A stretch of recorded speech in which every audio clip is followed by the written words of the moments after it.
திரு S J. Surya, நீதிமன்ற தீர்ப்பிலிருந்து நிதி ஒதுக்கீடு வரைக்கும் அதிமுகவும் திமுகவும் மாறி மாறி சொந்தம் கொண்டாடுது. என்ன பின்னணி? இரண்டு விஷயங்கள். ஒன்று, கனகராஜ் ஐயா கேட்டார் இல்லையா, பிஜேபியினுடைய ரோல் ஏதாச்சும் இருக்கா அப்படின்னு சொல்லிட்டு. முதல்ல அந்த 19 வயது விக்டிம், பாதிக்கப்பட்டவர், அவர் தான் இந்த கேஸுக்கு வந்து ஒரு முக்கியமான காரணமாக. அந்த நிறைய பெண்கள் பாதிக்கப்பட்டதில் கடைசியாக பாதிக்கப்பட்ட பெண், அந்த பெண்ணினுடைய சகோதரர் பரமகுரு அப்படின்ற ஒருத்தர்கிட்ட இந்த விஷயத்தை போய் சொல்கிறார். இந்த பரமகுரு அப்படின்றவர் தான் இந்த பிரச்சனைக்குள்ளாட்பட்ட இன்றைக்கி குற்றவாளிகளாக இருக்கக்கூடிய பசங்களில் ஒரு 3 பேரை பிடித்து அவர்களிடம் மிரட்டி விசாரணை செய்ததில், அவங்க செல்ஃபோனில் பார்த்ததில் இவ்வளோ வீடியோஸ் இருந்ததை வந்து பரமகுரு அப்படின்றவர் கண்டுபிடிக்கிறார். அவர் தான் எஸ்பி கிட்ட கொண்டு போய் இந்த கம்ப்ளைண்ட்டை கொடுப்பதற்கு அந்த விக்டிம்க்கும் அவர்கள் குடும்பத்திற்கும் உறுதுணையாக இருந்தது மட்டும் இல்லாமல், இந்த வழக்கு முழுக்க அந்த விக்டிம்ஸ் பயப்படாமல் சிபிஐக்கு முன்னாடி டிப்போசிஷன் பண்ணுறதோ பிறல் சாட்சியோ மாறாதற்கோ பல உதவிகளை புரிந்திருக்கிறார். இந்த பரமகுருன்றவர் யாருன்னா பிஜேபியினுடைய பொள்ளாச்சி நகரத்தினுடைய தலைவர். அதனால் இவர் வந்து இந்த வழக்கில் ஒரு அன்சங் ஹீரோ. இது இந்த வழக்கில் தொடர்பு பட்டு எல்லாருக்குமே தெரியும். அது வந்து நான் வெளியே சொல்லி இது வரைக்கும் எங்கள் கட்சியிலேருந்து யாருமே நாங்கள் வந்து இவர் பண்ணாருன்னு சொன்னதில்லை. ஏன்னா இது நடந்து, ஒரு நிமிஷம் ப்ளீஸ் முடிச்சிரு. இது வந்து மிக மிக ஒரு வருந்தத்தக்க, மிக மோசமான, மனித குலத்திற்கே எதிரான ஒரு செயல்.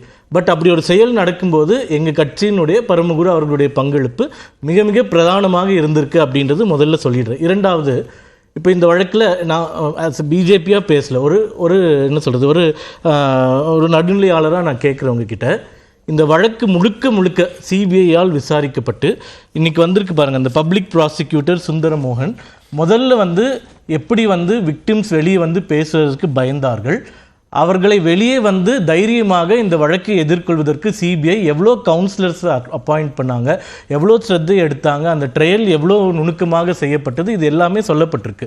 நீங்கள் வந்து எல்லா விஷயங்களையும் இடி ஆகட்டும், சிபிஐ ஆகட்டும், மத்திய அரசினுடைய கைப்பாவை ஏதாச்சும் ஒரு உங்களுக்கு எதிராக வந்தாங்கன்னா அவங்க மேலே பழி சுமத்தக்கூடிய நீங்கள் இந்த வழக்கை இவ்வளோ திறமையாக கையாண்டு முடித்திருக்கிறார்கள். அதற்கு இன்னொரு காரணமும் நான் சொல்கிறேன். 2014 வரைக்கும் சிபிஐயுடைய கிரிமினல் கேசஸுடைய ப்ராசிக்யூஷன் ரேட் 64% இருந்தது. இன்று அது 75% இருக்குது கிரிமினல் கேசஸ்ல. அப்போ இந்த criminal cases prosecution rate increase ஆனதுக்கும் இந்த வழக்கில் மிக நேர்த்தியாக தீர்ப்பு வந்திருக்கும் அந்த சுந்தரமோகன் அப்படின்ற பப்ளிக் ப்ராசிக்யூட்டர் சிபிஐயால் நியமிக்கப்பட்டு 2 வருடம் மிக மிக திறமையாக கையாண்டார் அப்படின்னு சொல்லிட்டு நீதிமன்றமே சொல்லியிருக்கு. தீர்ப்பு கொடுத்தார்கள். அந்த தீர்ப்பு கொடுத்தப்பட்டதில் ஒன்று சொல்றேன் பாருங்க.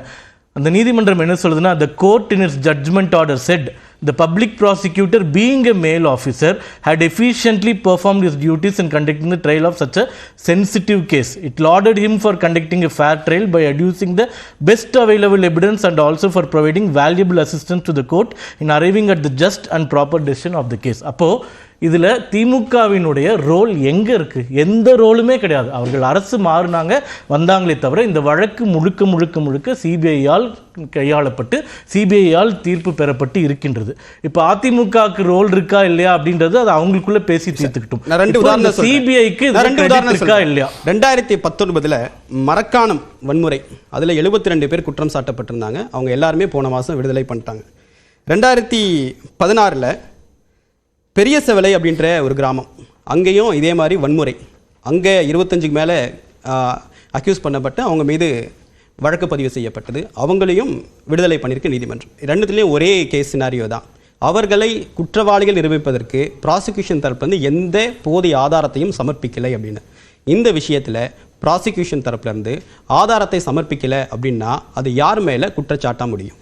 இல்லை, அது வந்து சிபிசிஐடியா சிபிஐயான்னு எனக்கு தெரியல. நீங்கள் சொல்கிறக்கூடிய வழக்குகள் ஒருவேளை சிபிசிஐடி இல்லை தமிழக காவல்துறை நடத்திருந்தால் ப்ராசிக்யூஷன் சப்மிட் பண்ண வேண்டியது அவர்களுடைய கடமை. அது ஃபெயில் பண்ணிட்டாங்கன்னா அதை கையாண்டவர்கள் தவறாக கையாண்டுட்டால் அது யார் மேலே அந்த பழி போய் முடியும்?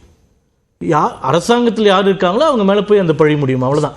எந்த ஏஜென்சின்னு எனக்கு தெரியல. நீங்க சொல்றது ஒருவேளை சிபிசிஐடியா தமிழக காவல்துறை. இப்போ இது சிபிஐ தான் நடத்தியிருக்கு. இந்த வழக்கு சிபிஐ. ஆமா, ஒருவேளை இதுல வந்து ப்ரூஃப் பண்ணப்படல, ப்ராசிக்யூஷன் தரப்புல இருந்து போதிய ஆதாரம் ஸ்டேட்ல நடக்குது, இதுல வந்து அந்த விக்டிம்க்கு போதிய அளவுக்கு பாதுகாப்பு தரல அப்படின்னா இதில் ஒரு வேளை ப்ரூஃப் பண்ண முடியாத நிலைமை வந்தால் யார் மேலே இது பழி போய்விடும்? சிபிஐ வந்து சரியாக கையாளவில்லைன்னு எடுத்துக்கலாம் நம்ம. அதனால தான் நான் கேட்குறப்போ நான் என்ன சொல்கிறேன்னா, இந்த வழக்கு ஒருவேளை சிபிசிஐடியோ இல்லை தமிழக காவல்துறையோ நடத்தியிருந்தால் இவ்வளோ நேர்த்தியாக நடைபெற்று இந்த தீர்ப்பு வந்திருக்காது அப்படின்றது என்னுடைய கருத்து.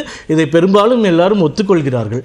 இரண்டாவது, இந்த விஷயத்தில் இவங்க அந்த குற்றவாளிகளில் பல கட்சிகளை சேர்ந்தவர்கள் இருந்தால் கூட ஒரு கட்சியை டார்கெட் பண்ணி இவங்க பண்ணாங்க, அதில் ஒரு தலைவரை கொண்டாந்து அவர் பண்ணாங்க அப்படின்றது முழுக்க முழுக்க அரசியல் ஆதாயம் தேடுவதில் மட்டுமே திமுக குறியாக இருந்தது அப்படின்றது தான் எங்களுடைய வாதம். அதாவது இப்போ இந்த அண்ணா பல்கலைக்கழக வழக்காகட்டும், இல்லை அண்ணா நகரில் சிறுமி 10 வயது சிறுமி பாலியல் வன்புணர்வு செய்யப்பட்டு காவல்துறையினால் கொடுமைப்பட்டு நீதிமன்றமே முன்வந்து சுவமோட்டோவா சிபிஐக்கு கொடுத்ததை சிபிஐ கிட்ட போகக்கூடாதுன்னு மறுத்தது இந்த திமுக அரசாங்கம். அப்போ ஒருவேளை அவர்கள் தைரியமாக சிபிஐக்கு கொடுத்திருந்தாங்கன்னா அவங்க மடியில் ஒன்றும் இல்லைன்றது அர்த்தம். இன்று திமுக இந்த 2 வழக்குகளும் சிபிஐ வசம் போகக்கூடாது அப்படின்னு மிக நேர்த்தியாக ஒரு நாள் ஒன்றுக்கு 50 லட்சம் ரூபாய் வக்கீலுக்கு செலவு செய்து அந்த வழக்கு சிபிஐக்கு போகக்கூடாதுன்னு போராடுறாங்கன்னா அப்போ இவர்கள் மீது தவறு இருக்கிறதா? ஏன் சிபிஐ பார்த்து அஞ்சுகிறார்கள்? இதெல்லாம் மக்கள் கேட்கக்கூடிய கேள்விகள். அதையும் உங்க மூலமா நான் வைக்கிறேன்.